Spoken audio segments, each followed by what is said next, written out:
ফেসবুকে যারা কাজ করেন তাদের অনেকের মনে একটা কোশ্চেন আসে, ছবি নাকি ভিডিও, কোনটি ফেসবুক পেজের রিচ ও ফলোয়ার বাড়ায়। অনেকে ভাবেন শুধু সুন্দর ছবি পোস্ট করলেই পেজের রিচ বাড়ে, আবার কেউ বলেন ভিডিও এখন সবকিছু। আসলে সত্যিটা হলো দুটোরই আলাদা শক্তি আছে। ছবির সুবিধা হচ্ছে দ্রুত চোখে পড়ে, কম সময়ে মেসেজ পৌঁছে যায়, ডিজাইন ভালো হলে বেশি শেয়ার হয়, অফার ঘোষণা কোটেশন পোস্টে দারুণ কাজ করে। আর ভিডিওর সুবিধা হলো বেশি সময় ধরে অডিয়েন্সকে ধরে রাখে। ফেসবুক অ্যালগরিদম ভিডিওকে বেশি প্রাধান্য দেয়, রিলস বা শর্ট ভিডিও দ্রুত ভাইরাল হতে পারে, বিশ্বাস ও কানেকশন তৈরি করতে সাহায্য করে। তাহলে কোনটি বেস্ট?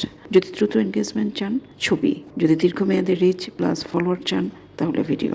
আর সবচেয়ে ভালো ফলের জন্য ছবি প্লাস ভিডিও দুটোই ব্যালেন্স করে ব্যবহার করুন। মনে রাখবেন, শুধু পোস্ট দিলেই হবে না, ভ্যালু, কনসিস্টেন্সি এবং সঠিক টাইমিং সব মিলিয়ে কিন্তু পেজের গ্রোথ। আপনার পেজে কোনটি বেশি কাজ করে, ছবি নাকি ভিডিও? কমেন্ট বক্সে আপনি আমাদেরকে জানাতে পারেন কোনটি আপনার বেশি কাজ করে।